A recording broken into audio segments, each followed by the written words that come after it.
നെടുമ്പള്ളി തറവാട് കുടുംബ കൂട്ടായ്മയുടെ രണ്ടാം കുടുംബസംഗമം പുത്തൻതെരു ഫിർദൌസ് ഓഡിറ്റോറിയത്തിൽ വെച്ച് നടന്നു. താനൂർ MLA PK നവാസ് സംഗമം ഉദ്ഘാടനം ചെയ്തു.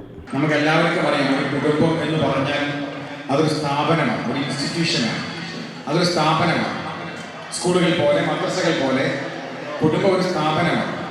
ആ സ്ഥാപനമാണ് നമ്മുടെ മക്കളുടെ ആദ്യത്തെ വിദ്യാലയം, ആദ്യത്തെ കലാലയം, ആദ്യത്തെ ഇടം എന്ന് പറയുന്നതൊക്കെ. സംസ്കാര സമ്പൂർണമായ ഒരു സമൂഹത്തെ പടുത്തിയെടുക്കുന്നത് ആ സ്ഥാപനത്തിനകത്ത് നിന്നുകൊണ്ടാണ്. ഒന്നുകൂടി കടന്നു പറഞ്ഞാൽ ഉമ്മയുടെ മടിത്തട്ടും ബാപ്പയുടെ മാനിടവുമാണ് ഒരു കുഞ്ഞിനെ സംബന്ധിച്ച് ജീവിതത്തിൽ ആദ്യമായ അവൻ്റെ സ്കൂളുകൾ, അവൻ്റെ കോളേജുകൾ, അവൻ്റെ കളിക്കളങ്ങൾ, അവൻ്റെ കൂട്ടുകാർ എല്ലാം എന്ന് പറയുന്നു. പക്ഷെ തിരക്ക് പിടിച്ച ഒരു കാലത്ത്, ഒരു ജീവിതത്തിനിടയിൽ നമ്മളെല്ലാം അത് മറന്നു പോകുന്നു എന്നതാണ് ഏറ്റവും പ്രധാനപ്പെട്ട കാര്യം. ജനറൽ സെക്രട്ടറി ബാവ ഹാജി സ്വാഗതം പറഞ്ഞു. പ്രസിഡന്റ് നെടുമ്പള്ളി പിച്ചക്കാക്ക അധ്യക്ഷനായി. ഇസ്മായിൽ, ഹംസ, കുഞ്ഞാപ്പു, മൊയ്തീൻകുട്ടി ഹാജി, മമ്മൂട്ടി, അബൂബക്കർ സിദ്ദീഖ് എന്നിവർ നേതൃത്വം നൽകി. 1000-ഓളം കുടുംബങ്ങൾ സംഗമത്തിൽ ഭാഗമായി. മലപ്പുറം ഗോൾഡൻ ഷാഡോ ലൈറ്റിൻ്റെ ഗാനവിരുന്ന്, കുടുംബാംഗങ്ങളുടെ കലാപരിപാടികൾ എന്നിവ മാറ്റുകൂട്ടി.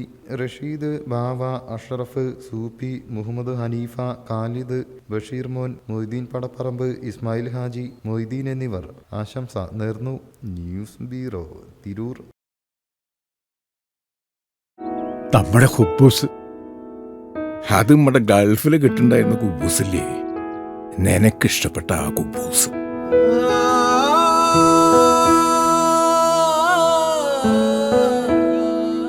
പ്രവാസികൾക്ക് മാത്രല്ല, ഇപ്പൊ നാട്ടിൽ എല്ലാവർക്കും അൽദാൻ കുബൂസ് മാത്രം മതി. അൽദാൻ കുബൂസ് ഇപ്പൊ ന്യൂ ജനറേഷന്റെ ഇഷ്ട കുബുവല്ലേ. ഷുഗർ ഉണ്ടെങ്കിൽ ഗോതമ്പിന്റെ കുബൂസ് ആവാട്ടോ. മലയാളിയുടെ ഭക്ഷണ താല്പര്യങ്ങൾക്ക് ഇനി പുതിയ സ്വാദ്. അൽദാൻ ലെബനീസ് കുബൂസ്.